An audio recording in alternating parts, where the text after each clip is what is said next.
안녕하십니까. 전종희 목사입니다. 4월 27일 목요일 매일 성경 묵상입니다. 민수기 19장 1절로 10절입니다.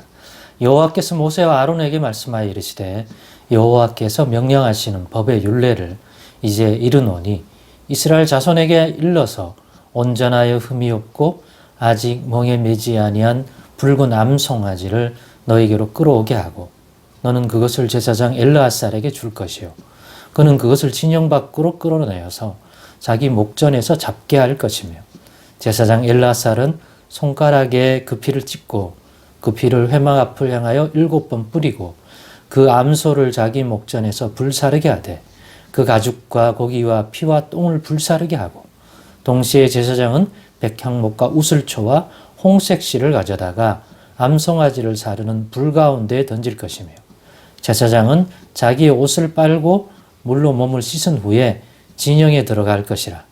그는 저녁까지 부정하리라. 송아지를 불사른 자도 자기 옷을 물로 빨고 물로 그 몸을 씻을 것이라. 그도 저녁까지 부정하리라. 이에 정결한 자가 암 송아지의 죄를 거두어 진영 밖 정한 곳에 둘지니 이것은 이스라엘 자손 회중을 위하여 간직하였다가 부정을 씻는 물을 위해 간직할지니 그것은 속죄죄니라. 암송아지의 죄를 거둔 자도 자기 옷을 빨 것이며 저녁까지 부정하리라.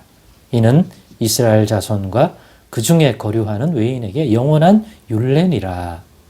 아멘. 네, 오늘은 부정을 씻는 물을 위한 죄를 준비하다. 부정을 씻는 물을 위한 죄를 준비하다. 라는 제목의 묵상 나눔을 갖겠습니다. 예, 제목대로 오늘 본문은 이스라엘 백성 가운데 있는 이 모든 부정을 씻는 그런 물이 반드시 필요한데 그 물을 위한 그런 물을 위한 죄를 준비하는 그런 과정을 보게 됩니다. 이어서 나올 내일 이 날짜의 본문에 보면 이렇게 준비된 죄를 가지고 이 죄를 물에 뿌리면 아마 물에 섞으면 잿물이 되겠죠. 그 잿물이 바로 부정을 씻는 물이 돼요. 그리고 내일 그런 표현이 나오겠습니다만은 정결하게 하는 물이라는 표현인데 같은 표현이라고 보여집니다. 부정을 씻는 물. 그것은 이 부정을 위하여 부정을 씻는 물을 준비하는 과정에 그 물을 그러한 물이 되게 만드는 이 죄. 그러니까 이 붉은 암송아지를 잡아서 만드는 그것을 태워서 결국 나오는 죄. 그 죄를 섞어서 아마 죄를 타야 그런 잿물이 바로 부정을 시킬 수 있는 이스라엘을 정결하게 하는 물이 되는데 그 물을 반드시 뿌려서 이스라엘의 허물과 죄악을 씻는 그러한 하나님 앞에서 정결함을 회복하는 그러한 일이 이루어질 수 있습니다. 그래서 필수적인 것이다. 그래서 무조건 물을 뿌려 정결하게 하는 것이 아니라 이 물이 잿물인데 그 죄를 준비하는 오늘의 본문의 과정 속에서 그걸 보면 단순한 죄가 아니라 붉은 암송아지를 잡아서 오늘 본문에 나오잖아요. 그 피를 흘리고 그 피와 그 암송아지에 있는 모든 것들을 다시 그 피로 또 그것을 또 뿌리고 또 그 암송아지의 것들을 더럽혀진 이스라엘의 죄를 품었을 테니까 그 죄를 태우는 그 제물된 이 송아지를 태우게 되죠. 그리고 태우고 나면 죄가 생기지 않습니까?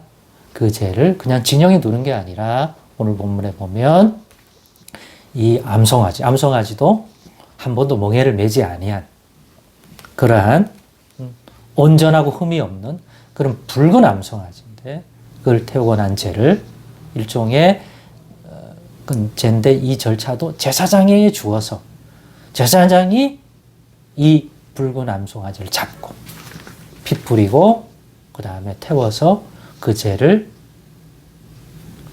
죄가 생기면 그거를 진영 밖에 정한 곳에 두어서 준비시키는 거죠.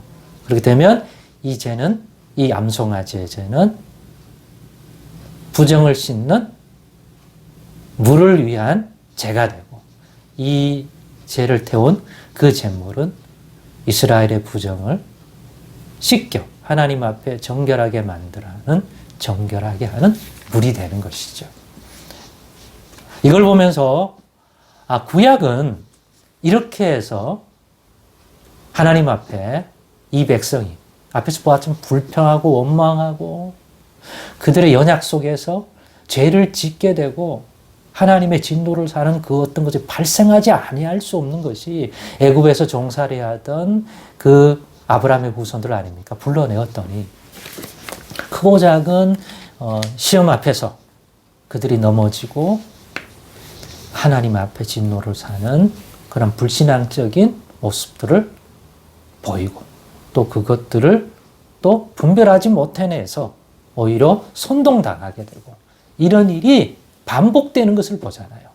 그러면 결국에는 심판받을 수밖에 없는데, 그러면 그런 허물, 그런 것들을 씻겨줘야 다시 하나님과의 관계도 회복되고 하나님이 약속하신 복과 은혜를 다시 받을 수 있는 그런 상태로 회복이 되잖아요. 근데 그게 본인들 스스로의 의로는 불가능해요. 하나님이 용서를 해주고 그 허물과 죄를 씻겨주시는 어떤 것들이 존재하지 않는다면 이 드러난 이 이스라엘 백성은 구원 얻을 수 없고 그 약속의 땅에 들어갈 수도 없고, 약속의 땅에 들어가서도 또 죄를 범해서 쫓겨날 수밖에 없는 구조예요. 그래서 항상 이 허물과 죄를, 하나님의 진노를 사는 이 허물과 죄를 씻기는 그 어떤 과정이 없으면 안 돼. 그러면 없으면 하나님과의 관계가 깨져버리잖아요. 그게 계속 유지되려면 반드시 정결케 해주시는, 은혜를 베푸시는 그러한 장치, 그런 제도가 필요한데, 이게 그러한 정결 규례 속에 이스라엘 백성의 부정을 씻겨주는 여러 가지의 규례 중에 하나이고, 그 중에서도 실질적으로 그들의 부정을 씻겨주는, 정결하게 하는 물이 준비되어서 그 물을 씻은 자, 그 물이 뿌려진 이 부분이 반드시 있어야 그게 하나님 앞에 정결함을 얻는 그러한 존재가 되는데 반드시 준비되어야 합니다. 그래서 그 죄를 준비하는 모습이잖아요. 근데 그 죄라고 그러니까 그냥 일반적으로 태워서 나오는 죄가 아니라 붉은 암송아지, 그것을 제사장, 이 당시는 엘르아살이죠. 아론의 아들 엘르아살이 그 제물을 흠없고 멍에를 맨 적이 없는 그 암송아지 잡아서 피 흘린 것으로 피를 뿌리고, 그거를 좀 또 태워서 죄를 만들고, 그 죄가 부정한, 왜? 죄가 정가되어 있는 죄가 있기 때문에 그걸 만지는 사람도 다 부정해요. 그래서 이 죄를 만드는 과정에 참여해야 되기 때문에 그 사람들이 부정해질 수밖에 없고, 대신 그들은 다시 물로 씻어서 저녁 때까지 부정하니까 접촉하지 말고 있다가 그래야 회복이 되죠. 그러나 이제는 진영 밖으로 드는 거죠. 이 죄는 그 안에 희생의 제물인 이 붉은 암송아지가 이스라엘 백성을 위하여 대신 죽은 그 대속적인 그 피 흘림이 있는 죄예요. 그죠? 지금 우리는, 새언약 백성인 우리는, 예수님을 믿어 하나님 백성된 우리는 다릅니까? 우리도 연약함이 있고 허물 있고 죄가 발생하는데, 우리는 어떻게 늘 하나님 앞에 나아갈 때 정결함을 가지고 또 부정한 자가 아닌 하나님의 은혜를 받을 수 있는, 또 은혜 주시기를 기뻐하는 그러한 거룩하고 정결한 자로 아버지 앞에 나갈 수 있습니까? 이 제물을 통하여 정결하게 한 물로 뿌림을 받아야 되잖아요. 씻음을 받아야 돼요. 우리는 예수님을 통해, 예수님이 붉은 암송아지고 예수님이 십자가에 죽으실 때 흘리신 그 피가 정결하게 우리의 죄를 속하게 한 피고, 바로 영문 밖, 예루살렘 영문 밖에 가서 버림받은 예수님의 모습은 마치 이 죄와 같은 모습이죠. 그래서 준비된 것입니다.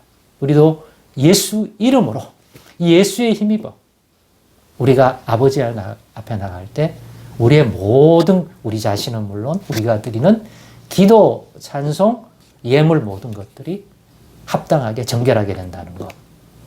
그런 걸 생각할 때, 예수님이 바로 우리를 깨끗하게 해주시는 그러한 영적인 물을 만들어주는 그러한 이 죄와 같구나. 예수님의 죄. 이 십자가신 이 예수님이 예수 공로, 예수의 생명이 들어있지 아니한, 예수의 피 흘림이 들어있지 아니한 모든 것은 우리를 정결케 하는 것이 될 수 없구나. 그것이 들어있을 때 우리의 허물과 죄를 씻고 다시 하나님 앞에 정결함을 얻도록 만드는 것이겠구나. 그래서 오늘도 우리의 연약함을 인하여서 더더욱더 예수님을 의지하고 예수님이 왜 우리를 정결케 하실 수 있는 것이 되는지, 오늘의 묵상이 그 깊이를 다하는, 또 그 믿음을 더 견고하게 하는, 더욱 예수 의지해야 되겠다, 힘입어야겠다, 무엇을 하든지 하나님 앞에 나아갈 때는 그러한 믿음 되기를 원합니다. 기도하겠습니다. 하나님 감사합니다. 왜 예수여야 하는지, 왜 예수님을 의지해야 되는지 오늘의 묵상이 그 깊이를 다하게 하시고 그 믿음을 더 온전케 하여 주시옵소서. 예수님의 이름으로 기도드리옵나이다. 아멘.